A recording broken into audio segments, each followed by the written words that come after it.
Good All evening. right. Good evening, everyone. So I think everyone is joining for our session today. So I hope everyone can hear me. So let me just take one round of test. Okay. All right.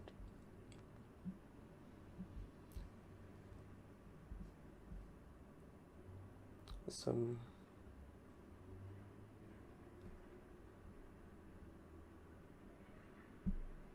Is it okay? All right. Yep. All good. All right. So thank you for joining for the today's session, everyone. Good evening, good afternoon, and good morning, wherever you are joining from. So today's Azure Community Singapore meetup, we're gonna discuss a new topic, which is about world class and first class hybrid solution from Microsoft. During this today's meeting, you can learn about how you can use hybrid solutions for your applications, your workloads, right? And we have our valuable guest today, Noel Teng. So he's going to discuss about this topic. And yeah, so if you have any questions or any doubts, right, during the session, you can type it in our chat box. So as soon as we finish our session, we're gonna answer all these questions. And remember that today's sessions will be very interesting because Noel is not alone, right? So he's here with some of the other guests, right? So they are also going to show you nice demos and some of the other things, right? The session will be full of demos. And with that, so without further ado, we'll get started. So over to you, Noel. Go ahead. Thank you, Dilepa. Thank you. Welcome, everyone, wherever you may be. As I would like to echo Dilepa's welcome. Good evening, good afternoon, good morning, if you're coming from different parts of the world. This is the first time we are doing a session for the Singapore Azure Community Group, and we are truly very excited because we have a lot in store. Right? And together with me, I believe we truly have an opportunity to demonstrate the community in action. All right? And how are we going to do that? Through explaining from a Microsoft perspective what Azure Hybrid means. As it says in that nice blue, sky blue color, operate hybrid seamlessly. And we're going to demonstrate all that through a series of demos that we're going to do. Right? We decided we want to try and keep the slides to a minimum, all right, and show it in action. So together with me, I have Ko, all right, from CCK Consolidated Holdings Berhad. Yeah, as the name says, he's actually not from an IT vendor. He's actually one of our customers in Malaysia. And over the last couple of months, we have connected and we've started to share with each other. And I've discovered that he's got this strong passion in technology, and I've invited him to demonstrate some of his latest learnings. All right. And of course, with us too, we have Lynn from M-Link Systems, right? And they are one of our strong distributors in Malaysia for Microsoft technology together with Dell hardware. So they are power pack organizations that can help partners who want to, if you want to drive on-prem solution with a hybrid flavor. Right. And of course, with me, Kenny, all right, one of my champs, and he works very closely with me. In fact, he specializes in hybrid. In fact, he can do all the demos single-handedly, if that's the right way to describe it. And myself, I used to work for Microsoft Malaysia, all right, and about 7 to 8 years ago, I exited and I started supporting the Microsoft team in the region. So during this time, all right, we have also created a LinkedIn group called Hybrid is the Way. So hopefully you will join us for continuous learning, if I can share it in that manner, so that after this session, you will continue to be able to pick up valuable insights on the technology. Thank you wherever you may be, and staying safe. Sadly, our situation with COVID is not out of it, and I'm sure many of you know, right, the problem is getting worse in some countries, and I believe that it will only and can get better. Now, this is a statement, a set of statements I found was particularly relevant to this session. Don't talk so much, act. Don't say so much, show. Don't promise so much, proof. And why not all of the above? Okay, so that's what we're going to do. And our heart truly is in the art of sharing. We believe we work better together. And to do that, I managed to capture this thing from one of the messages that I received one morning. And I felt that it resonated with how we work as a community. A drop of water right in the center of this leaf, if you want, shared by 12 ants, separated logically and evenly into 4 groups. How about that? And they have to do that very delicately, because otherwise the drop of water will just drop off the leaf and probably bring some of them along. So this delicate ability to work together among ants, I believe we have that ability even with people. And I hope that this community that we're building, right, through the Azure community in Singapore and even beyond, can demonstrate some of that collaboration. Now, to get that started, I wanted to take you down a what they call a history journey, if you want, from the days we released Windows Server 208, around year 208. That's when we first embarked on a serious, aggressive journey into virtualization with Hyper-V. As you can see, the version just crept up from 208 to 2.8.2, then 2012. 2012 was a big milestone for Hyper-V, for those of you who don't know. There was a serious amount of enhancements, and that's where we also came up with the second generation virtual machines. And of course, that was also where we introduced software-defined storage for the first time with storage spaces. And then 2012 R2 just made it better, right? And of course, 2016 was another major milestone, because that's where we came in with hyper-converge with storage spaces direct.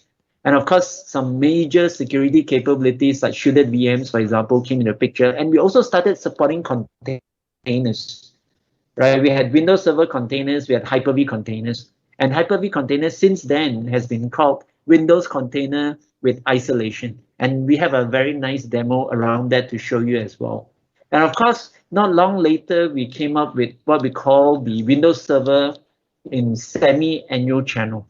That means every 6 months, from a September release to a March release. That's what you can see from some of the names, like 1709 was 2017 September, for example, right? 1803 was 2018 March. And then, of course, the current version is Windows Server 2019. So massive amount of exciting capabilities from a on-prem perspective with Windows Server, but not limited to that. Windows Server also lives in Azure, right? Lives among all the other clouds as well. Now, it's important to realize that with this capability, we actually have built inside Windows Server Data Center an HCI capability called Azure Stack HCI, right? And Microsoft released a new version in December last year called Azure Stack HCI 20H2. And with Windows Admin Center as a free download tool, we are able to extend this on-premise environment with Azure Stack HCI 20H2, as well as the Azure Stack HCI that comes as part of Windows Server Data Center Edition to extend itself from on-premise into Azure, right? So a lot of the demos that we're going to do will actually go down that path, right? So you're going to see a combination of some of these amazing Azure services activated from an on-prem perspective. Now, this Azure Stack HCI technology that I talked about really can only be made possible through that virtualization engine, if you want, or hypervisor called Hyper-V, right? To software-defined networking running on top of the amazing hardware from our hardware partners like Dell, HPE, and Lenovo, for example. Now, as mentioned, we also have the Azure Stack HCI 20H2, which is that Azure-inspired service. All right, if you want an Azure service running on-premise in a HCI environment, starting from 2 nodes all the way to 16 nodes. So this is where the real excitement starts, where we can actually put together Windows Server Standard or Data Center together with 20H2. However, we believe that Data Center Edition is truly the right edition to go with it, mainly because of the amazing number of use cases that Data Center Edition will support, including the shielded VM technology that only exists with Data Center Edition. So from an on-prem perspective, you can see that there are a whole slew of services in Azure that we can leverage, which is the bits on the left, right? From Azure Site Recovery to backup, and even file sync and so forth. And of course, we also have technologies from Azure that we can bring down to manage the environment on-premise, such as Azure Security Center, which is a whole bunch of demos you're going to see very shortly. So all that turned on, enabled through Windows. So the 4 scenarios that we're going to walk you through, right? The Microsoft Hybrid VDI, if you want, Microsoft Hybrid Security, Microsoft Hybrid Business Continuity and Disaster Recovery, and last but not least, instead of calling it Microsoft Hybrid, all right, Linux, I call it Microsoft Loves Linux. But essentially, you get to see a flavor of Linux running within a Windows Server environment. So going to the first area, all right. So the hybrid scenario that is going to turn on VDI for us is truly starting with an on-prem using remote desktop services. Through remote desktop services, we will be able to turn on application publishing as well as virtual desktops. And from an Azure perspective, we have Windows virtual desktop that work side by side, if you want, to allow remote desktop services to elastically grow beyond what the on-prem capabilities or resources can support. So this is truly where the hybrid VDI comes into the picture. So to do that, I want to invite Lynn from MLink to show us remote desktop services in all its glory. Over to you, Lynn. Hi, Noel. Hello. Go ahead. Yeah, let me take on my screens. Right, can you see my screen now? Yes. Right. Oh, so good evening, ladies and gentlemen here. Right. So it's a good pleasure to be here, and today I would like to have a quick walkthrough with all the gentlemen here about a quick demos on Microsoft VDI, which stands for Virtual Desktop Infrastructures, where typically you will have a full desktop being pre-provisioned and allow the users to access the entire desktop remotely, right? So this is very common while everybody is talking about work from home, right?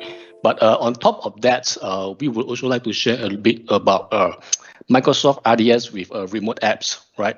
Like what the name is actually a remote applications, right?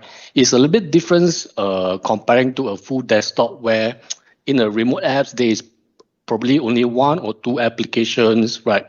Being allowed for the users to access direct into the application itself, right? Because most of the times there are some users, right? So who don't really actually need an entire full desktop for their works, right? So perhaps 1 or 2 applications would be enough for them to cover their duty from 9 to 5, right? So in this scenario, we believe remote apps will be a better fit, right, or a better option for the IT to actually provision their entire remote workforce, right? So as you can see from the screen here, right, so there are some pre-requirements typically to deploy an on-premise VDI, right? So domain controller is needed, right, with some roles of ADs, DNS, and DHCP, right? So all these rules are typically exist in most of the environments, right?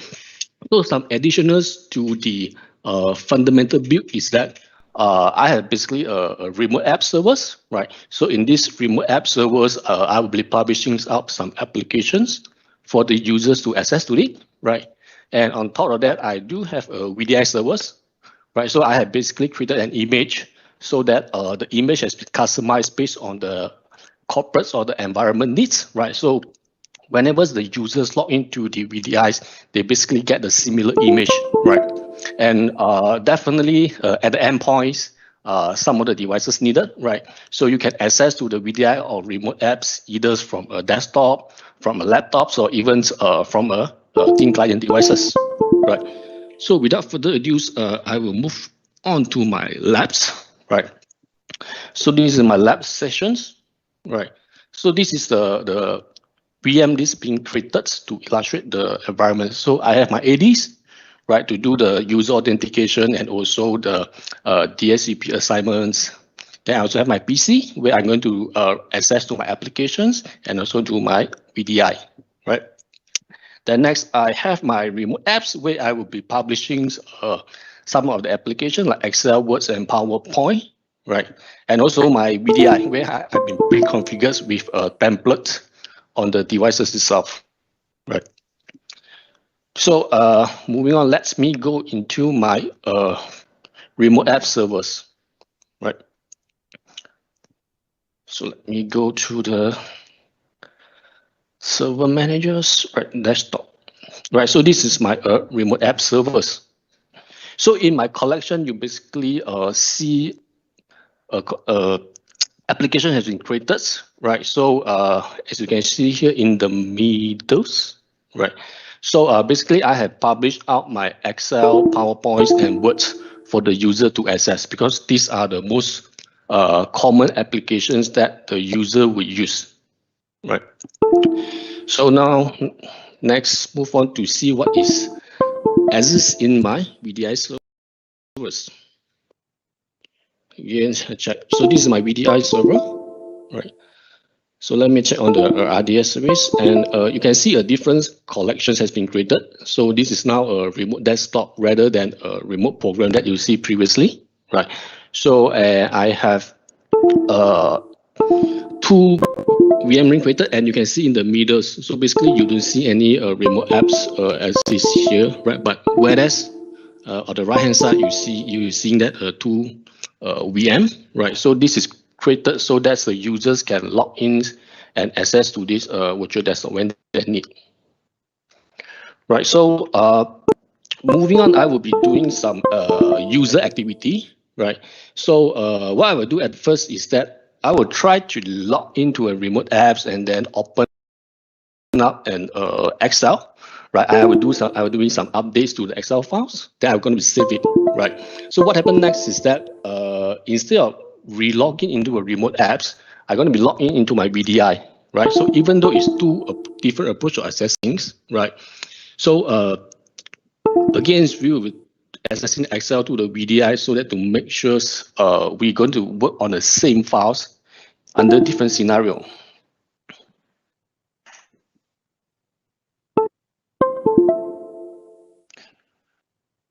So this is my PC. I'm logging into it. Right. So as you can see here, right, you don't see any application like Excel being installed on it. Right. So basically, this is just Windows 10 machines. Right. So what happens if I need to access to an Excel somehow from my corporate, right? So I just need to make sure I'm logging into my remote app servers, right? So by using correct credentials, right, I need to key in my username and password, right? So you will see this three application that is basically published from my remote app servers, right? So once I click on Excel, it actually create a shortcut here. So what I'm doing is that I'm going to rename it to Excel. Right, then I'm going to place it somewhere that is easy to access, like desktop, right? So in order to access, I basically just need to click on this shortcut, right? So it will just launch me into an application, which is Excel, right? So now you can see that I basically have an Excel on a PC that do not have any Excel being installed, right? So if I'm pointing up to the taskbar, right, you will see the Excel is actually virtually being launched from my remote app servers, right? So let me now access to one of the shared folders that in my environments, right? So this is a template, right? So what I'm going to doing here is that I'm going to make some changes, right? Thank you, right? And I'm going to save it and just close it, right? So what happened next is that I'm going to be accessing to the Excels via the VDI.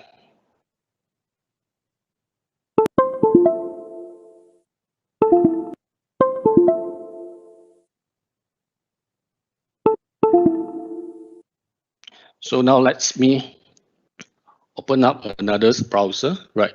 So instead of logging in into the remote apps, right? So I need to make sure I'm not actually launching my VDI web services, right? So by using the same username and password, right? It's again now you see a shortcut of the virtual desktop, right? So again, I'm going to do the same repeat things, right? Rename it so that you can easily authenticate the shortcut. Right, place it to the desktop. So I'm going to launch my VDI, right? So you can click this if you do not want to keep retyping, right? You can just select Remember Me. Right. So what you see now is basically a VDI that's being virtually launched from my VDI server at your own desktop, right? So in this VDI, there are some of the applications that being installed, right? So the user will still be able to use that when they need, right? So now, if I open back the Excel that I saved previously, right? So you can see the updates are there. Now I'm going to do another updates again, right? Bye. So I'm going to save it, close it, right? Close it again, right? So once you have done your VDI, you can basically just log off, right? So now let us going back to the remote apps and see what we updated just now. Is it shown? Right, yeah, that's what you see here, right? So just a quick summary on what we are actually showing today is that we understand that a lot of people actually work from home, right? So it's a challenge for the ITs to actually manage their workforce infrastructures, right? So we believe with the options of VDIs plus the options of remote apps, right? So it's actually give the IT a very good considerations into whatever scenario that is applicable to their environments, right? So, and the cool thing is all these features are actually built into Windows Server itself. So what you need to do is basically just buy a license and enable that, right? So with that, I'm going to end my session here, right? So thank you, everyone. Take care and have a good day. Thank you, Lynn. Thank you. That was an interesting demo. I'm sure the audience would have learned something about how we can publish application as well as virtual desktops in an on-prem environment. As shared earlier, all right, that is obviously accompanied by an Azure service called the Windows Virtual Desktop that customers can use so that the customers can elastically grow their environment as more virtual desktops are needed, especially when they start exceeding their on-premise resources and so forth. And moving on from there, we want to talk a little bit from a security perspective. So regardless of whether a customer is using a Dell server or they're using a HPE server, for example, or any other branded service or service for that matter, there are a whole bunch of what we call security capabilities that is available through the service as well as within the Windows Server operating system. We call it an operating system that has multi-layered security. So with that capability, we are able to pivot, if you want, hybrid security capabilities like Azure Security Center, Azure Sentinel, Microsoft Defender for endpoint and storage, or now called Azure Defender for endpoint and storage, right? Regardless, right, we have the ability to leverage Azure services from a security perspective to manage the environment. So with that, I'm going to invite Kenny to show those capabilities so that at least you get a deeper insights on how we can marry the Azure capabilities together with an on-prem environment. Thank you, Kenny. Sure. Thank you, Noel. Thank you, Noel. All right, guys. Thanks for having me today. Okay, so today I will be talking a little bit about security as well as some of the hybrid capabilities, right? But at the forefront, or at least the the foundation of it all, we are running it all through this tool called Windows Admin Center. Okay, so if you guys have not heard of this, and if you've heard of this first time, remember this name, Windows Admin Center. Okay, this tool is a remote management tool for Windows Server running anywhere, physical, virtual, on-premise, in Azure, right? So it's supposed, and it's gonna, this tool has been came up to actually to manage and simplify server management. All right, so what it does is to use to troubleshoot and configure servers, predict server capacity needs, visualize server performance. Yeah, a lot of this simplifying the server management where we actually use a lot of panes of different Windows panes, right? From Windows Server, you can do it all through this one little tool called Windows Admin Center, which I will show very shortly. All right. Secondly, this tool is created to operate hybrid seamlessly. All right, we're talking about hybrid today, and this tool is meant to be a bridge to the cloud. All right, extending on-premise server environments to Azure, protect workloads with backup and disaster recovery, something that we'll talk about, easily scale capacity, get advanced threat protection with Azure security. So yeah, this is very interesting because this tool sits directly and is perfectly placed to operate hybrid seamlessly. And lastly is to actually streamline HCI management. All right, if you guys have heard of Azure Stack HCI, Windows Server 2019 HCI, this tool can manage it all. All right, so the idea of this is that Windows Admin Center is your bridge to the cloud. This tool can easily help you to discover a lot of Azure services that brings value to an on-premise environment, okay, and automatically set up in a few clicks, right? We know Windows, and Windows is all about GUI, all right, and we want to make it as easy as possible, so everything is a step-by-step, all right, and seamlessly transition to Azure portal, okay. So I think Noel showed a little bit about this, and you can see that all the different services that you can extend from an on-premise into Azure, right? From this, let me see, where's my mouse? Right, so everything that is within here is extending from on-premise into Azure. And from there, you can actually use a lot of the Azure tools to actually manage on-prem environment as well, centrally managed from Azure, all right? So I'm gonna jump into my live environment just to show you guys what it is, how does it look like in terms of Windows Admin Center. You guys can see the screen, all right? So this itself is a Windows Admin Center, all right? So you can see here that I have one big server here and I have another server has been managed, all right? So what are the things that we can manage using Windows Admin Center, right? Just to see, we can manage servers, connecting servers to running Windows Server Azure, obviously. All right, and you also can connect Azure Stack HCI. All right. Secondly, it's quite importantly, you can also manage Windows PC, right? If you have an environment where there's a lot of Windows PC, Windows 10 PCs, you can manage the server as well as the Windows 10 PCs, right? All in one location, right? As an admin is a very good tool as you can do that, all right? Both environment. All right, server clusters, running Windows Server clusters and Azure Stack HCI, you can do that. And last but not least, Azure VMs, right? You can add or create virtual machines that run Windows Server. You can add Azure virtual machines. Obviously, if you have some running in the cloud, you can add them in to be managed in this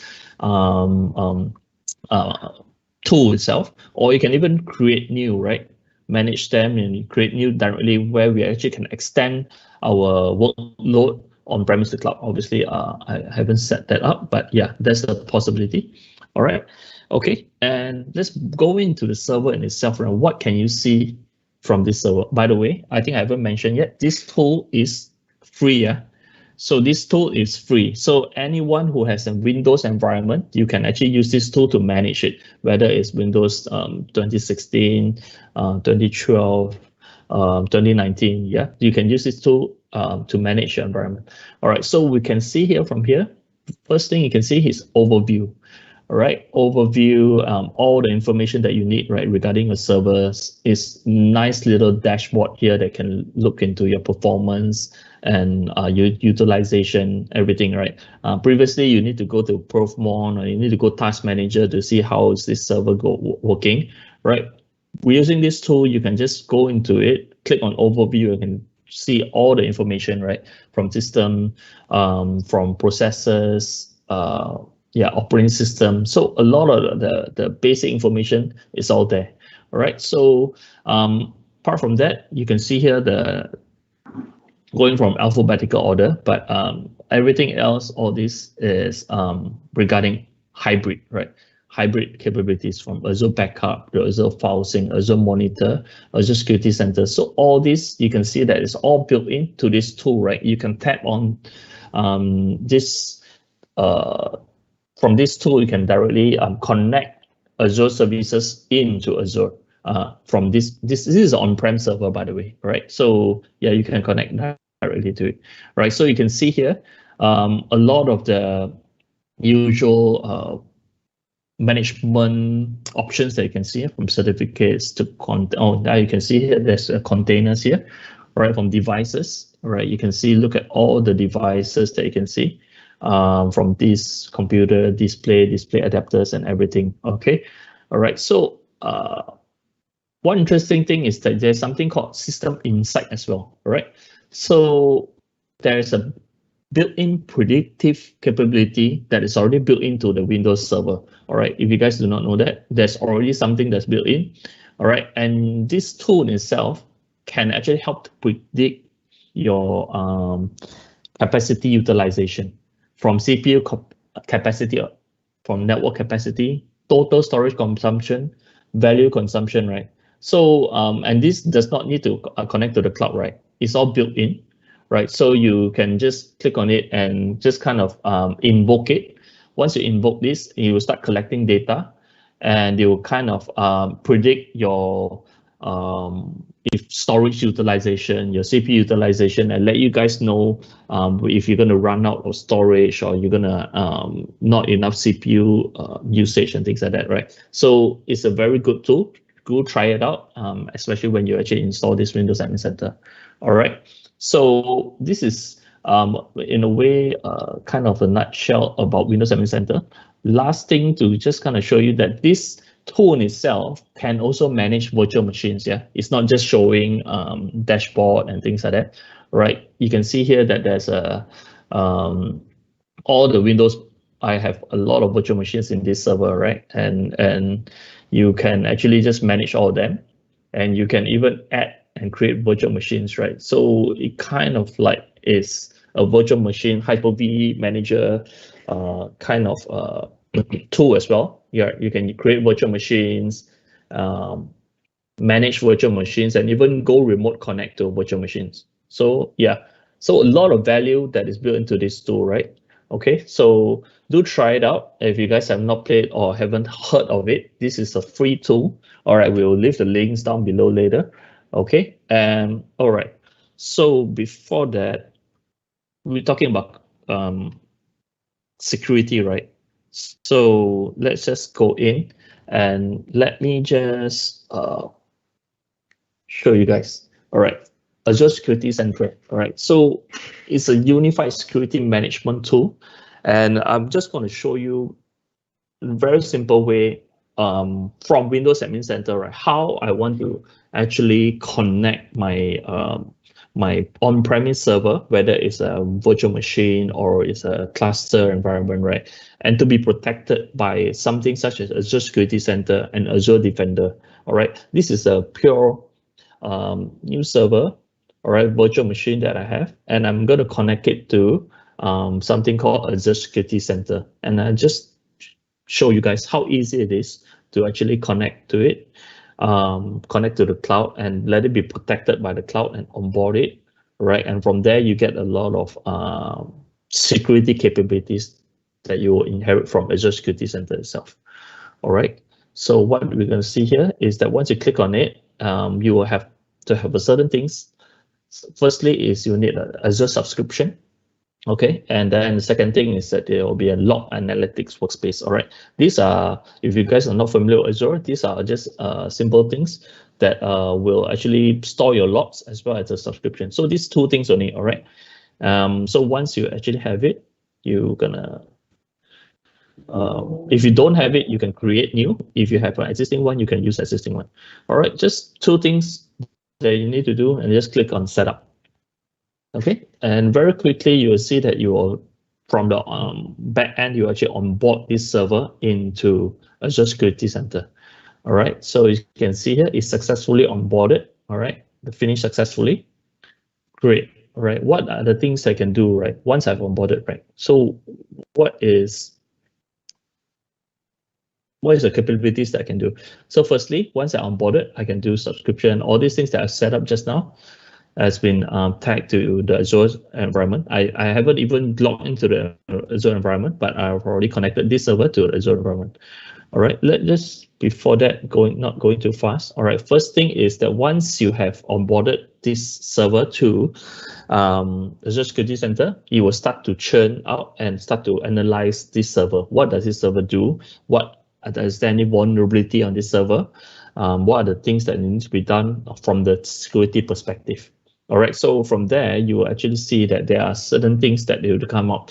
They will give you recommendations, right? Firstly is high severity, low severity, and then medium severity. So this one, we leave it for a while. After that, you come up with all the recommendations. I don't even need to do anything. You will just come up and give me the recommendations, right? So what are the recommendations? Firstly, vulnerabilities in security configuration on this server, all right, should be remediated.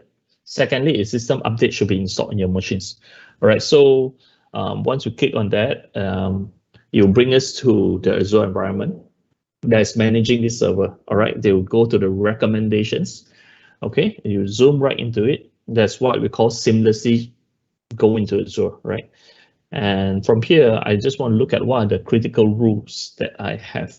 Oh, there's actually a lot of things that I need to fix on this server in terms of the perspective of security. All right, I actually don't even have the firewall turned on, right? So it says that ensure Windows firewall is set to on, right? So little things like that, if you didn't turn it on, they will actually give you recommendations. Please turn on, is very critical.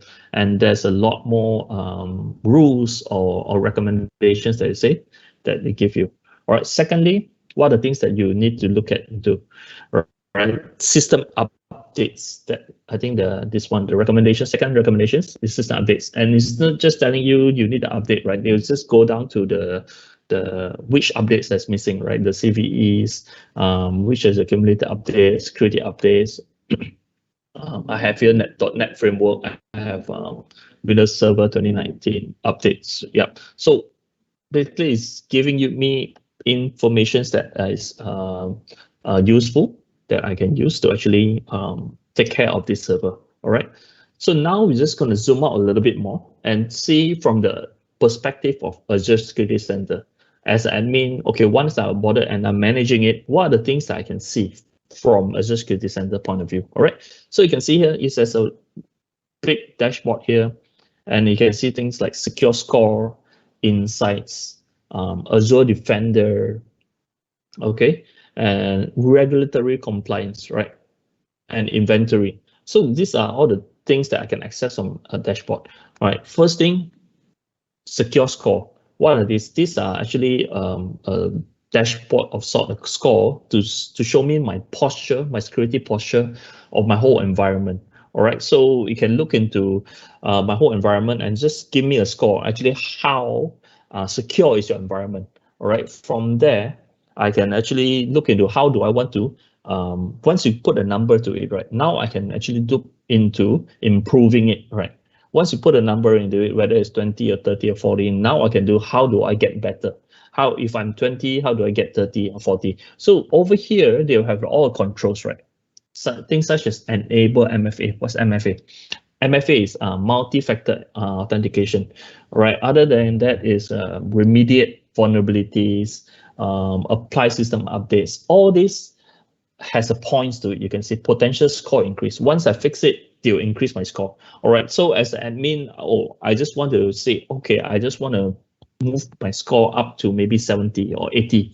All right, so these are the things I need to do. So it's really informative in terms of that, and on how I want to remediate my environment and improve the security environment. Because a lot of times when there's no number to it, we can just say I want to improve. How do I improve it, right? Once you put a number to it, now we can actually say, okay, we can actually improve the numbers on this score dashboard. All right, overall skill. So this is all about the overall security posture of your environment. All right, it looks into everything. And now we go to Azure Defender. So Azure Defender will be the defender or sort, or the army of sort that actually protects your environment. Okay, so you can see here that I have security alert that's been alerted, right? I have just downloaded some ICAR file, as some test file that we can see, and it's been alerted here. And I can actually then zoom down to the file and look into how malicious these files are, right? The security alerts will come up, right? So this guy will actually prompt me in terms of anything that is had to do with the virus, anti-malware attack, and things like that. All right. Apart from that, it's the regulatory compliance. I want to achieve a certain regulatory compliance. Okay, I can see here that I have such things such as PCI DSS or ISO 27000, right? So if from an organizer point of view, I want to actually achieve all this, I can actually go through all the little set parameters and just try to achieve them, and they will tell me, okay, what are the steps I need to do to achieve them. All right, so it's very useful from a regulatory point of view. All right, and last but not least is looking into the inventory. Everything that you have in my environment, subscription environment, right? So from virtual machines to on-premise servers to storage accounts to file storage. Bear in mind, this also can actually manage multi-cloud environment. Yeah, I can actually onboard and manage virtual machines that is in AWS or that is in Google Cloud platform. All right, so from a perspective of admin, I want to have a single point of view to actually see everything from a security perspective. This tool allows me to do that. All right, so yeah, this is all about Security Defender. Any questions? I hope you guys are excited about this. All right, I am. Okay, let's zoom a little bit further out. Right, let's look into something called Azure Defender for storage. All right, let me see my environment. Okay. All right, so I have this server here that I actually connected my file share, right, that is located in the cloud, right? This STR demo hybrid tool, right? This is actually a cloud storage, all right? So just to show you, this is STR demo in my Azure environment. I actually connected it into my on-prem server. All right, so what happens now is that I will also want to make sure that from a security point of view, I am protected, right? So in the case, I'm just going to copy some virus, right, and place it into this file share that is placed in the cloud. All right. Once I do that, right, what happens is that from the storage account point of view, let me zoom into the networking security point of view. Where is security? All right, here. Okay. So this is enabled, right? Azure Defender for storage. It's very important, right? And from the point of view of the storage security. Okay, so I can see here, once I do that, right, I can see here a lot of incidents has been alerted, and I also will get an email, right, from into my email, right, to say that there's a potential malware uploaded to a storage block. All right, so and I get all these things that's been protected. I can see someone has uploaded potential malware to your Azure storage account STR demo, right? So this is talking about hybrid, right? So when we actually do some connecting some hybrid storage into my on-premise server, once I do something like accidentally, or whether it's accidentally or not accidentally, I actually uploaded something that's not supposed to be there. I want to make sure that from the perspective of security, I am being alerted, right? So that is the idea of Azure Security for Defender as well. And from that point of view, the Azure Security Defender, I get to see, apart from just the storage, I'm also being protected by a lot of things, right? From servers, storage, resource manager, DNS. So yeah, so there are a lot of things that has been protected, right? From in this point of view, okay? So yeah, so this is all about Security Center as well as Azure Defender. All right, I will not take so much time in terms of that. And let me just share a little bit more in terms of the BCDR piece, right? I'm going to summarize a little bit here. Okay.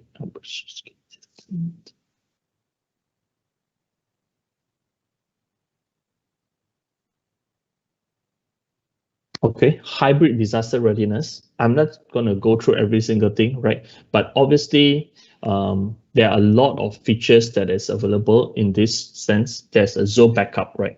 You can do a system state workload, and then you can do Azure site recovery, DR as a service. All right, and apart from that, it's also something called Azure file sync. All right, so I just want to just go through a little bit in terms of that Azure hybrid BCDR capabilities. Or what do you mean by BCDR? Business Continuity Disaster Recovery. All right. So firstly, you have something called Azure Backup, right? I just want to summarize in terms of this. What are the things that we can do with this, right? It's a backup that has been built in with privacy and security. So ransomware protection is already on, right? And encryption in transit as well as at rest. All right. Secondly, it's also a very cost-effective backup solution. It's only charged for protected instance as well as the storage costs. And thirdly is with this solution, you can backup direct to cloud. All right. So perfect for scenarios where there is a robo environment, remote office or branch and branch office, where you can actually directly backup direct to cloud. No on-premise backup server is needed, right? So in a sense, if you have a lot of different branches as an organization, maybe 50 branches, I don't want to be putting on a backup server on each of the location. I can actually have this backup directly to cloud. All right, and unlimited data transfer. Azure has no restriction on the amount of data transfer, either inbound or outbound. Inbound means upload or download. There's no, we are not charging in terms of that. So because a lot of people think that, oh, backup in and out of cloud, it will be very expensive because the ingress and egress charging. No, Azure do not charge for that. All right, unlimited data transfer, and restore operation is free, no matter how big the storage is, it's free. All right. Secondly, lastly is data retention up to 99 years. You can actually store your data up to 99 years. All right. So you can even archive it and store up to 9, which is very, very long, right? So secondly, second capability or second service that I want to say is Azure Site Recovery. All right. It's also a very cost-effective solution, only charge for protected instances. And most importantly, as a DS solution, you don't actually, there's no data center cost. You don't need to pay for compute, network infrastructure, facility rental, software licensing fees. All these things comes into it when you are talking about a DR environment. All right. So now you're actually using something called DR as a service, right? You can actually directly move your workload to the cloud from here. All right. And then you have something like non-destructive testing. All right, with this solution, now you can actually do a lot of testing and see how the workload fail over. And if it's not successful, you can try again and create a perfect DR plan for environment. Heterogeneous workload, you can cover from on-prem to virtual machine, from I believe is even VMware and things like environment will also be covered, right? And also BCDR integration with native application such as SQL Always On, Oracle Data Guard. All these are important when you're talking about kind of like a BCDR solution, right? As well as data resilience, as well as flexible RPO, RTO targets. go down as low as 30 seconds. All right, lastly, Azure file sync, right? You can have something like a multi-site sync where for hybrid capabilities for file storage, you can do cloud tiering, cloud backup, disaster recovery, all for your file storage, right? So just want to sum it up in all this, there's a lot of BCDR capabilities in this from Azure point of view, right? So yeah, so if we have more time, I will share more in terms of this, right? But apart from that, I will just, I think, end it right here, right? From the security, from the hybrid capabilities, from the BCDR solution is feature pack, all right? So yeah, I'm going to pass this time back to Noel, and he will, I think, take it back to the rest of the session. Thank you, guys. Thank you, Kenny. That Okay. was awesome. Just to let you know that while Kenny is doing his testing and so forth, I'm getting room because of this. All right. So while he's uploading all these test malwares, you see this email message from Azure, right, saying that the Azure Security Center has detected suspicious activity in your resource. So the culprit was you, my dear friend. But it's okay. I knew that you were doing some testing. I was directly, yeah, correct. So just to prove a point that Azure is doing its work, all right, it wasn't just an empty marketing promise, all right. So the email is actually quite loaded. You can see details as well. So it can take you to actually more information about what's happening and so on. Okay, so this is actually a very powerful thing because really notification allows people to understand what is going on. Okay, and thank you, Kenny, for jumping ahead into the hybrid BCDR as well. But it's also important to realize that from an on-premise perspective, there's also a lot of good technology. That although Windows Server backup is a very basic backup, it does its job, all right? And of course, from a virtual machine perspective, we have Hyper-V Replica. So for interest of time, we didn't pack in demos from an on-prem perspective. We went straight to the Azure hybrid demos from a BCDR perspective. And of course, there's also the volume replication capability called storage replica. So these three make up powerful built-in disaster recovery BCDR capability that you can work side by side if you want with the hybrid capability with Azure Backup and Azure Site Recovery, accessing it from an on-prem perspective. And thank you, Kenny, for that. So the next bit that we wanted to talk about is Microsoft Love Linux. I'm sure a few years ago when Satya Nadella made this statement, many people probably did not believe it. They probably think, how is that possible? For the longest time, Microsoft really did not love Linux. In fact, persecuted Linux, if that's the right way to describe it. But Satya Nadella changed all that because within Microsoft, there was a significant awareness of the presence of Linux. All right, as high as 75% of enterprise applications today continue to run on Windows Server, but there's a growing percentage of applications that run on Linux as well, especially in many certain verticals. Like I heard about telco, for example, they run a lot of applications on Linux. A big part of that was ported over from the Unix world into Linux. But not limited to that, there are many other segments that we see an increase. In fact, someone was telling me not so long ago, if you go to Azure and you look at the services, a majority of the services tend to be very Linux or open source related. So it's not surprising that Microsoft put in quite a lot of effort, right, to make sure that Linux continue to be a first-class citizen, right? Whether you run it as a virtual machine on the Microsoft platform or you run it within a Windows Server environment using the Windows subsystem for Linux.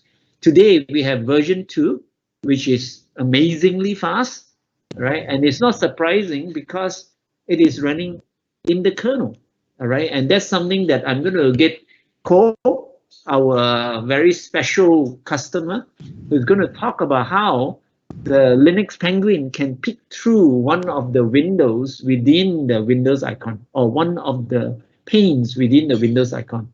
Over to you, Cole. Thank you. Thank you, Noel. Thank you, Kenny, and also Ling. Glad to be here Today I want to talk about a really cool feature from Microsoft, which is called Windows Subsystem for Linux. As you can see from my screen here, this is a desktop that is running on my system. I'm running Linux and Windows concurrently natively within the same hardware. Right. This is pretty cool. And then we as a system administrator, it benefiting us on leverage on all the tools that is available from both systems. Right. Let me share my own desktop to elaborate more on how I do on my daily works and how I'm capable to edit same file with tools for different systems. Hold on, let me share my screen.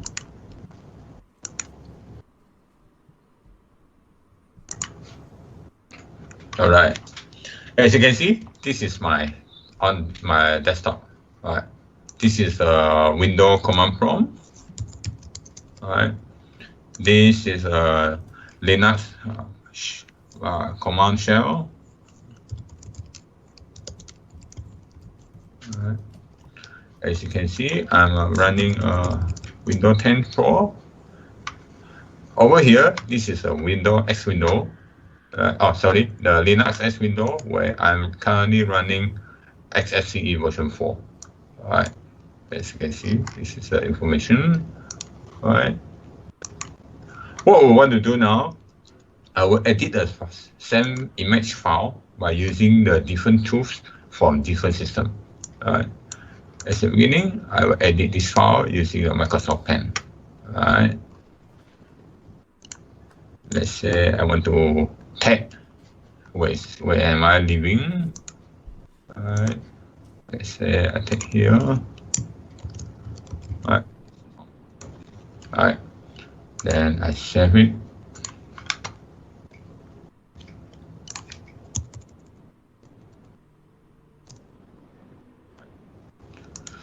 So in the Linux system here, I go open the same folder where I exited in my drive C. All right, I open the files using the tools that is available in Linux. Convert it. Then I open another one.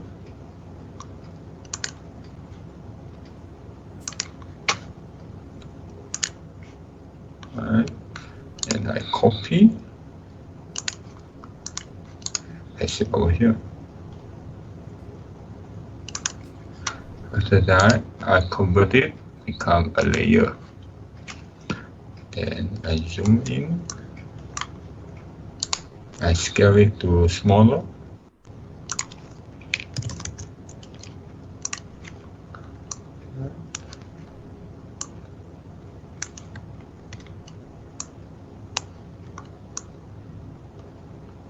This is my home. All right, and I save it. So I save it back to the same file. Replace. Better quality. Close it. When I go back to the Windows system, you can see that it's here. And I open it. You see, the tagging is there. So I managed to edit the same picture file by using the different tools from different systems. This is how cool is it? With a Linux subsystem running together with the Microsoft 10 Pro system. This is one of the examples. And then what I wanted to show here on our daily monitoring perspective, there's a very exciting tools from Linux where we normally use to scan a particular machine for ports that is open. The command is called mmap. Right? It initially is a Linux command. Right? But because of this Windows subsystem for Linux running on Windows, I can run the same command in my command prompt. Right? Of course, I need to call it by using the WSL command and the name of the command, right? And -p. Let's say I want to scan a range of port of a particular machine, right? Let's say from 130 to 150, and I look for a machine, right? Oh, sorry, that's a mistake.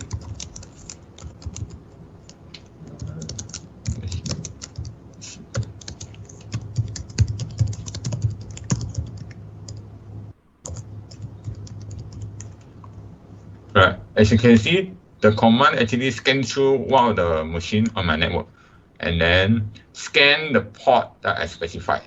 Right. So for the results, we know that port 135 is open, and 139 is open. It means that this Windows machine actually have the file services running on that machine, and then the port is open. Right. So this is how we actually scanning the machine inside a network to find out whether any machine that with any unknown port or disallowed port open, to avoid any vulnerability or breach available in the network. Right. So this is the tools that we normally use. Right. So I think this is what I wanted to share on my desktop here. Let me go back to the slide, and I will show some basic concept and the benefit of this WSL. Right.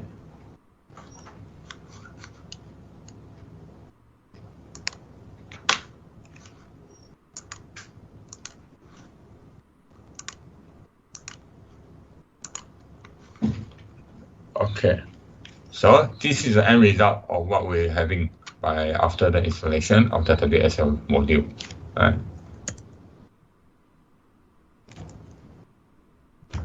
Let's talk about some of the architecture for this WSL. Right. It's running side by side, seamlessly with the Windows NT kernel on top of the hardware and the hypervisor. Right. And then both user mode is talking each other natively. Right.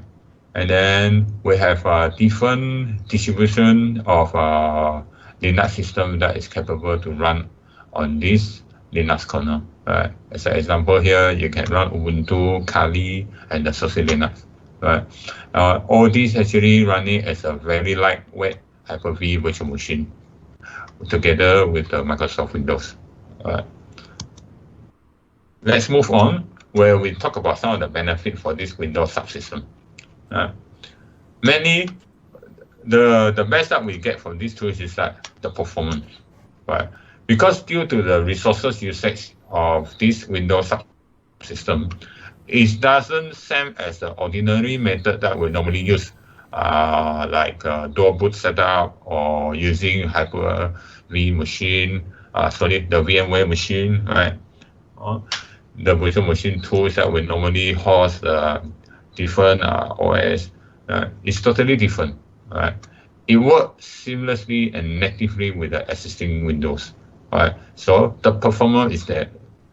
It's lightweight due to less resources is being used. Right? Fast response, right? And it has very good compatibility and support from various kinds of storage resources. Right?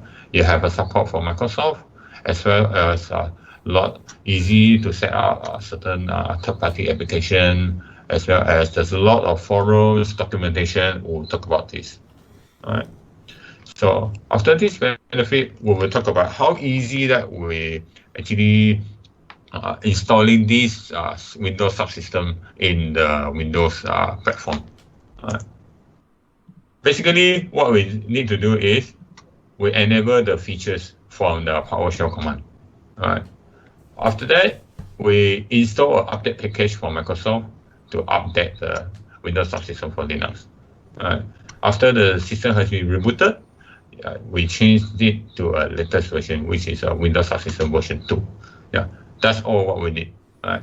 We get ready the platform, and we can just go to the Microsoft Store to download those the distribution that you want.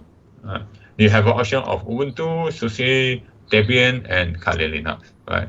You just click on the setup from this Microsoft Store, then it will start with the installation. This is how does the screen will look like. Then after a couple of minutes, the installation will done, successfully done. Then it will prompt up a prompt that for user to create the Unix username. Once you see this prompt come up, means that you have successfully installed the Windows subsystem for Linux. Then you can start playing with it by creating the user account, then liberate to the tools and play around with the tools and use the tools that you want. And this will be the end result after some fine-tuning and certain additional modules that you install on your Windows subsystem. You can also enable the X window by installing the X window module. Then you will get the X window running on the Windows subsystem as well. This is really cool. You should have a try it. This is some of the documentation available online where it talks about the detail of the Windows subsystem and the procedure and the method that how we can actually install this Windows subsystem in Microsoft Windows Server. And then also some of the benefit for developer where you can utilize the containers capability on this Windows subsystem. And then I think that's all for me today. Over to you, Noel. Thank you, Cole. Thank you. I think that was super awesome. All right. I hope all of you are super excited about the Windows subsystem for Linux. All right. And that pretty much takes us to the end. With that, we're going to conclude our session for the month. So thank you for joining, and I'm really thankful for Noel and Co and the team for doing this great session. It was really interesting with a lot of hands-on labs. I hope everyone understands a lot of concepts around hybrid Microsoft solutions. So thanks again, Noel, and thanks again for joining everyone. Please make sure to subscribe our channel and get in touch with us for our next meetup. Have a good night. Bye-bye.